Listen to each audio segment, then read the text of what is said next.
कहते हैं आध्यात्म की शरण में जन्म मरण का समाधान है।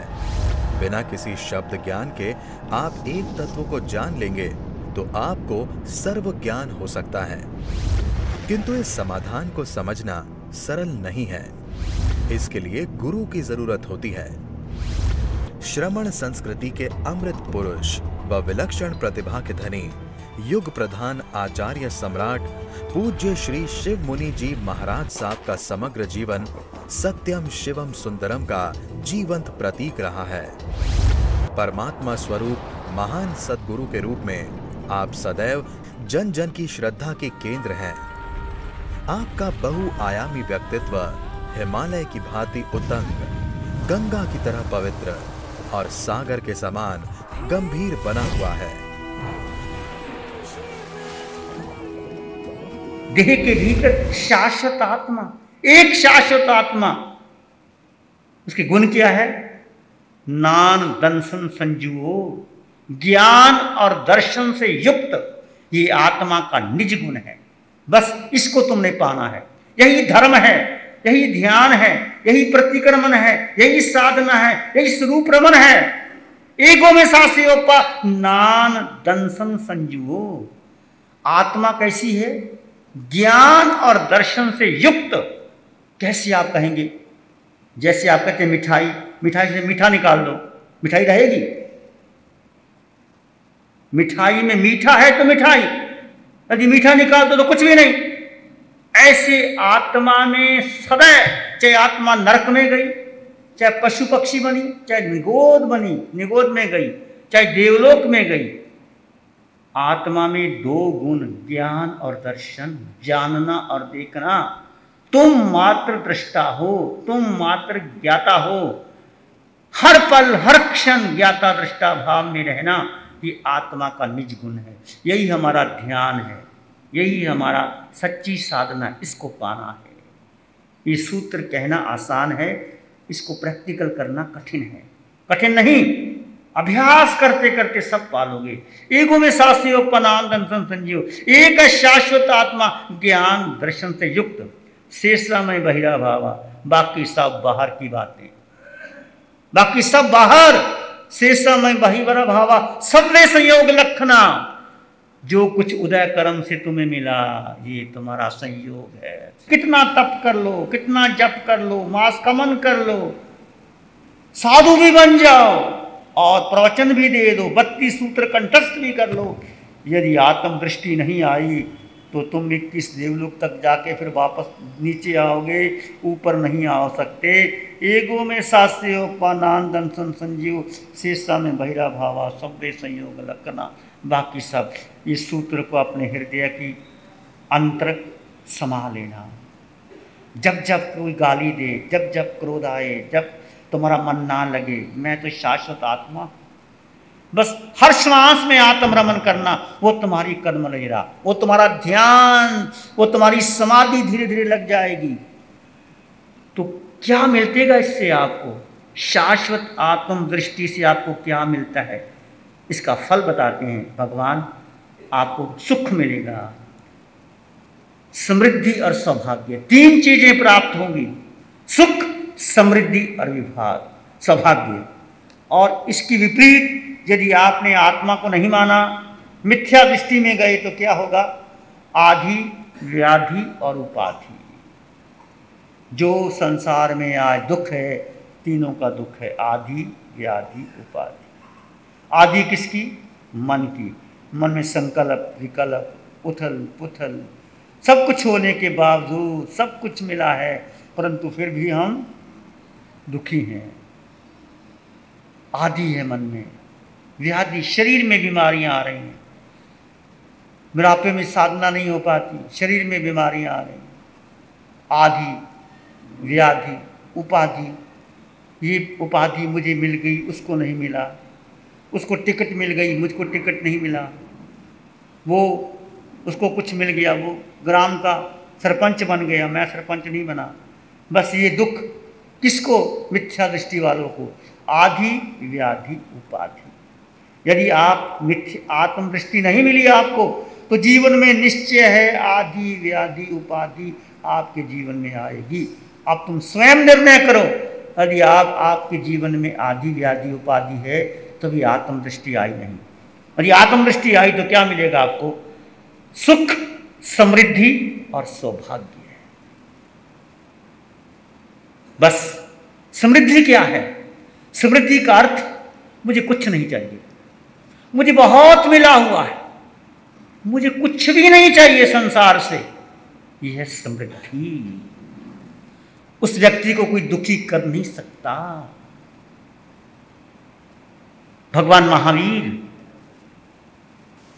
को कोई दुखी कर सका? क्या था महावीर के पास? एक देव दुष्य वस्त्र था, एक जीत व्यवहार था। इंद्र ने भगवान को कहा, प्रभु आप जा रहे हैं, दीक्षा ले लिए, एक वस्त्र तो ले लो। भगवान ने जीत व्यवहार समझ करके वो वस्त्र अपने कंधे पे रख लिया। और एक ब्राह्मण, ये कहानी आपने बहुत बार सुनी है, मैंने भी सुनी है, परंतु जीवन में देखिए समृद्धि कैसे आती है। वस्त्र ले लिया भगवान को जरूरत नहीं थी, ले लिया। एक गरीब ब्राह्मण आया, उसने देखा भगवान वर्षी दान करते रहे, मुझे नहीं मिला। भगवान के पास आया, भगवान मुझे नहीं मिला। भगवान ने आधा दे दिया, आधा रह गया। आधा रहने के बाद भगवान जा रहे थे जंगल में, वो झाड़ियों में अटका सो खटका, भगवान ने वो भी छोड़ दिया। भगवान को कुछ भी नहीं चाहिए, ये है समृद्धि। तुम्हारे पास कितना भी धन है, यदि तुम भिखमंगे हो, तुम और मांग रहे हो, एक फैक्ट्री और लग जाए, एक मकान और बन जाए, बेटी की शादी करते हो, 50 लाख वहां से आ जाए, 10 करोड़ की संपत्ति मिल जाए, इसका मतलब अभी आपके भीतर समृद्धि नहीं आई। किसको समृद्धि आती है? पंडित रविशंकर जी, जो आर्ट ऑफ लिविंग के बहुत बड़े संस्थापक हैं, टीचर हैं, उनकी दादी माँ घर में थी। जब कुछ चीज़ समाप्त हो जाती, बहनों आपने कभी नहीं कहना ये चीज़ खत्म हो गई और ले आओ, कहना है और आते समय ले आना। तो वो क्या कहती थी? कहती मिठाई घर में पड़ी है और ले आना। क्या कहती थी? ऐसा नहीं कहती थी मिठाई खत्म हो गई है, मिठाई ले आओ। कभी खत्म नहीं कहता, मिठाई घर में है और ले आना। तो कभी आपने इनकार मत करना कि क्या करें, घर में तो कुछ भी नहीं। एक बात अपने जीवन में नोट कर लेना, कभी मत कहना कि मेरी घर में चीज खत्म हो गई, बहुत है। यदि आप आते समय और ले आना। और उनके घर में कभी कमी नहीं आई। ऐसा आपके जीवन में कभी आता है। समृद्धि का अर्थ है मुझे कुछ नहीं चाहिए, प्रभु आज भोजन मिल गया तो ठीक, नहीं मिला तो ठीक। जैन संत क्या करते हैं? आपके घर में जाते हैं, कभी बहुत कुछ मिलता है, शहरों में बहुत कुछ मिलता है, और कई बार गांव में कुछ भी नहीं मिलता। भगवान कहते हैं कोई बात नहीं, तपस्या कर लो। संत रैदास कौन थे? जाति के जूता गांठते थे, तो जूता गांठता उसको चमार कह देते हैं। आजकल चमार का शब्द बुरा लगता है, परंतु बहुत अध्यात्म से पहुंच। कबीर के समकालीन थे, रामानंद के शिष्य दो थे, एक कबीर और एक रैदास। दोनों ही रामानंद के शिष्य थे। इतने कबीर ऊंचे थे, रैदास भी उतने ऊंचे थे। और रैदास जूता गांठते थे। जूता गांठते गांठते इंद्र ने परीक्षा ली। इंद्र देव बन के आया और कहने लगा, रैदास तुम जूते गांठते हो, लो मैं आपको हीरा देता हूँ। हीरा नहीं, पारसमणि देता हूँ। और ये पारसमणि ऐसी है, कहते हैं लोहे के साथ लग जाए ना तो सोना हो जाता है। आजकल तो पारसमणि दिखाई नहीं देती, ऐसी कथाएं हैं।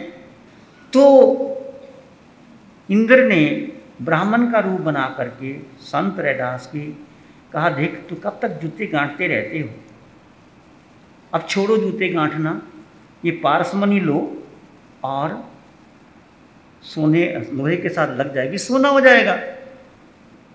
वो अपने जूते गांठता था, कहते छप्पर में रख दो। मुझे नहीं चाहिए, छप्पर में रख दो। उस जमाने में, पुराने जमाने में छप्पर होता था ऊपर, उसने रख दी और अपने जूते गांठने लगा। 6 महीने बीत गए, फिर वो इंद्र ने परीक्षा ली, देखा भी वो कहाँ है, उसका कोई महल बना कि नहीं बना, वो कहाँ है, देखा संत तो जूते गांठ रहा है। फिर वो ब्राह्मण, इंद्र ब्राह्मण का रूप बना के आए, आपको मैंने पारसमणि दी थी। कहते कहाँ दी थी? आपने कहा था छप्पर में रख दो। कहते छप्पर में उठा लो फिर रखिए, मैंने क्या करनी, मैं तो अपनी मेहनत से गुजारा करता हूँ। प्रभु ने कहा है तुम जूते गांठो, मैं जूते गांठ रहा हूँ और लोग पसंद करते हैं मेरा जूता। और आज तक जितना मैंने जूते बनाए हैं, किसी ने नहीं कहा कि जूता गलत बना, बस मैं जूते गांठ लेता हूँ, वो लोग पसंद कर लेते हैं। वही मेरे परमात्मा, वही मेरी आत्मा, मैं आत्मा वो परमात्मा, वो मेरे परमात्मा, मुझे और कुछ नहीं चाहिए। मैं क्या करना पारसमणि लेकर के। उसने पारसमणि को लिया नहीं, इसको कहते हैं समृद्धि। समृद्धि के एक अनुभव है, समृद्धि का अनुभव है कि तुम्हारे पास, तुम्हें चाहिए कितना चाहिए। भोजन चाहिए, एक टाइम का भोजन मिल जाए वो भी बहुत है। कपड़े कितने चाहिए, मकान कितना चाहिए। तो समृद्धि का मतलब है एक अनुभव कि तुम्हें बहुत कुछ मिला है और कुछ नहीं चाहिए। ये कहाँ प्राप्त होगी? जब तुम्हारी आत्मदृष्टि हो जाएगी। आत्मदृष्टि जितनी परिपक्व होगी, इतनी क्षायक संकट हो जाएगी, तुम्हारे भीतर समृद्धि बढ़ती चली जाएगी। फिर है सौभाग्य। सौभाग्य क्या होता है? जो सुख तुम्हें मिला है, जो समृद्धि आई है, वो निरंतर बढ़ती रहेगी, कम नहीं होगी, उसको कहते हैं सौभाग्य। मैं पूछूंगा कल आपसे क्या अर्थ है समृद्धि का, क्या है सौभाग्य का। ये क्लास चल रही है, ये क्वेश्चन आंसर चल रहे हैं, कुछ मैं आपसे पूछूंगा, आप मुझसे पूछना। कोई बात आपको समझ में ना आए, you can freely ask to any question, any damn question you have in your mind, you can ask. I welcome your questions answer. समृद्धि, सौभाग्य जो बढ़ता रहता है, कम नहीं होता। आत्म सुख बढ़ता चला जाएगा। इससे धन से कोई मतलब नहीं, पद से कोई मतलब नहीं, यश से कोई मतलब नहीं। तुम्हारे भीतर एक समृद्धि का अनुभव आएगा। भगवान महावीर की समृद्धि बढ़ती गई। उस सम्राटों के सम्राट, चक्रवर्तियों के चक्रवर्ती है कुछ भी नहीं, फिर भी सब बढ़ता ही चला गया। और सुख क्या? सुख है आत्मिक सुख, इंद्रियों का सुख नहीं। इंद्रियों का सुख तो आज आपने भोजन, आपकी इच्छा रसगुल्ला खाऊं, कितने खाओगे? 2, 4, 10 खा लोगे, 15 खा लोगे। 15 खा लोगे मुश्किल है, 2, 4 खा के खत्म हो जाओगे। गांव के लोग तो खा सकते हैं 15 रसगुल्ले और खा करके दुखी हो जाओगे। अब रसगुल्ले नहीं चाहिए, कुछ और लाओ। ये है इंद्रियों का सुख, जो एक बार लेने के बाद आपको दुख देगा। और वो सुख, आत्मिक सुख, जो आपको तृप्ति देगा, शांति देगा, आनंद देगा। तो ये है आत्मदृष्टि में आपका क्या बढ़ेगा? समृद्धि, सौभाग्य और सुख, ये आपको ऑटोमेटिकली मिलेगा। और यदि मिथ्या दृष्टि है, संसार की दृष्टि है, उसने मुझे ऐसे कर दिया, मैंने ऐसे कर दिया, यदि आज आपका जीवन शिकायत से भरा है तो कोई बात नहीं। क्या मानतुंग को राजा ने बंद नहीं किया था? राजा ने परीक्षा लेने के लिए चले मानतुंग को 40 ताली में बंद कर दिया। मानतुंग ने कहा था मेरा अपमान कर दिया। मानतुंग ने कहा धर्म की परीक्षा होती है, कोई बात नहीं राजन, कहते चमत्कार दिखाओ। चले मानतुंग कहते हैं राजन, धर्म में कोई चमत्कार नहीं होता, और आत्मदृष्टि वाला जीव कभी चमत्कार करता ही नहीं। और धर्म का बल इतना बल होता है कि स्वयं अपने आप। तीर्थंकर कभी कोई चमत्कार नहीं करते। तीर्थंकर किसी को बेटा नहीं देते, बेटी नहीं देते, धन नहीं देते, किसी की समस्या का समाधान नहीं करते, वो तो धर्म देते बस, और कुछ भी नहीं देते।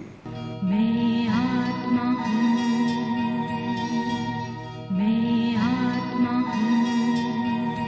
आंखें बंद, मन वचन काया शांत, शरीर शांत, विचार शांत, सृष्टि शांत, वातावरण शांत, हर दिशा हर किनारा शांत।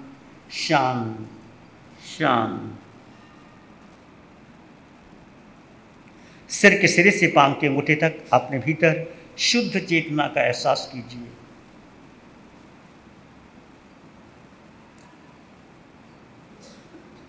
तुम आत्मा हो,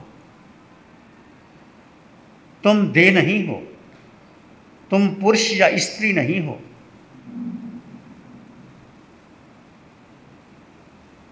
देह मिली है उदय कर्म के अनुसार,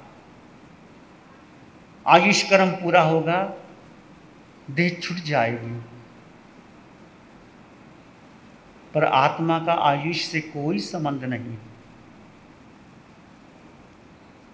डूब जाएं अपने भीतर भीतर, मन शांत, विचार शांत, सृष्टि शांत, हर दिशा हर किनारा शांत शांत शांत।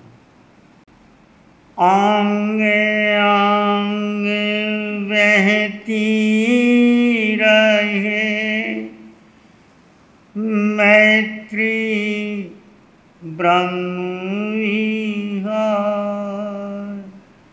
आंगे आंग बहती रहे मैत्री ब्रह्म विहार।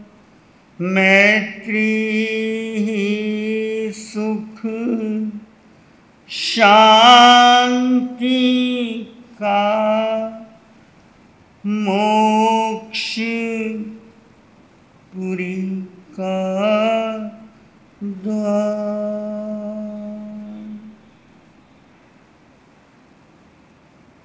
सबका भला हो, सबका मंगल हो, सबका शुभ हो।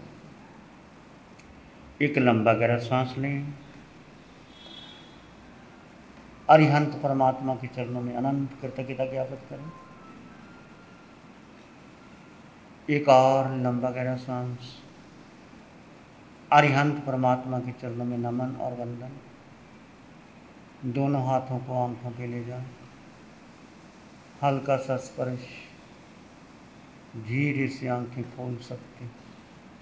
नमो अरिहंतानं, नमो सिद्धानं, नमो आयरियानं, नमो उवच्छायानं, नमो लोये सब साहुनं, एसो पंच नमोकार। सब पावक पनासनो मंगलानंच सर्वेसिं परमं हवाई मंगलम। श्री चत्तारी मंगलम, अरहंता मंगलम, सिद्धा मंगलम, साहु मंगलम, केवली पानातो धम्मो मंगलम। चत्तारी लोग उत्तम, अरहंता लोग उत्तम, सिद्धा लोग उत्तम, साहु लोग उत्तम, केवली पानातो धम्मो लोग उत्तम। चत्तारी शरणां भवन्ति, अरहन्ते शरणां भवन्ति, शरणां भवन्ति, केवली शरणं भवन्ति। चार शरण दुख हरण जगत में, और न शरण कोई होगा। जो भव प्राणी करे आचरण, उसका